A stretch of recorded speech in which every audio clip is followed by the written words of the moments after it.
ભાગે ખેડૂતોએ ગુજરાતની જનતાને 3 સંદેશ આપવાનું કામ કર્યું છે અને વિસાવદરની જનતાએ આપેલો સંદેશ લઈને એક ટપાલી તરીકે હું તમારી સામે આવ્યો છું. ધારાસભ્ય તો ઠીક છે હવે, પણ હું એક સંદેશવાહક તરીકે અહીંયા આવ્યો છું કે જનતા શું કહેવા માંગે છે અને વિસાવદરની જનતા કરી શકે તો ગુજરાતનો કોઈ પણ માણસ કામ કરી શકે.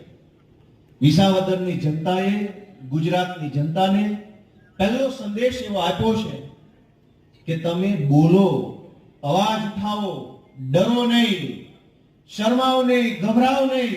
તમારા હક અને અધિકાર માટે ગમે એવી મોટી તોપ હોય તો આંખમાં આંખ નાખીને બોલતા શીખી જાઓ. આ સંદેશ વિસાવદરની જનતાએ ગુજરાતને આપ્યો છે. ગુજરાત આખાની અંદર ભાજપે ડરનું સામ્રાજ્ય ફેલાવ્યું છે. દરેક માણસને ડરાવવાનો, કોઈને પોલીસથી ડરાવે, કોઈને મામલતદારથી ડરાવે, કોઈને પ્રાંતથી, કોઈને વન વિભાગથી, કોઈને પાણી પુરવઠાથી, કોઈને ફોરેસ્ટ વાળાથી, કોઈને અભયારણ્યના નામે, કોઈને ગામનો તલાટી મંત્રી દબાવે, કોઈને ગામનો ભાજપનો તાલુકા પંચાયતનો સભ્ય દબાવે, કોઈને જિલ્લા પંચાયત વાળો, કોઈને મંડળીમાં દબાવે, કોઈની ડેરીમાં દબાવે. ગુંડાઓનું સામ્રાજ્ય આખા ગુજરાતને બનાવી દીધું છે ભાજપના લોકોએ. પણ વિસાવદરની જનતા એવું કીધું, ગુંડા હોય તો તમારા ઘરના આ બોર્ડરની અંદર આવો એટલે માપમાં આવી જવાનું. અને એટલે આખું ધાડું ઉતર્યું હતું ત્યાં.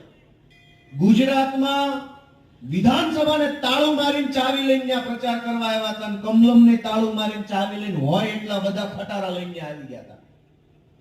એક પણ ભાજપનો માણસ બાકી નહોતો ત્યાં પ્રચાર કરવા આવવામાં.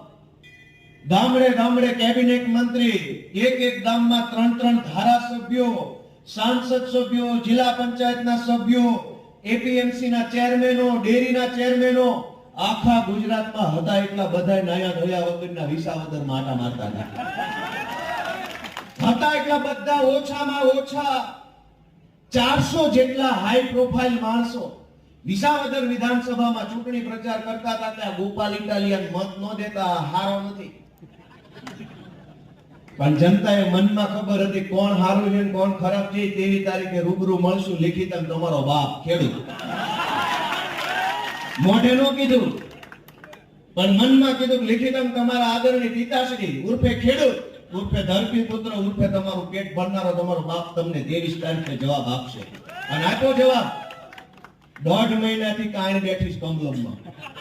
જેદુનું વિસાવદરનું રિઝલ્ટ આવ્યું તેદુની કાણ બેઠી. હારા સમાચાર નથી આવતા ક્યાંયથી. બાકી ઋતુ તો પુલ તૂટ્યો. ક્યાંયથી એને વિસાવદરની ચૂંટણી પછી હારા વાવડ આવતા બંધ થઈ ગયા છે.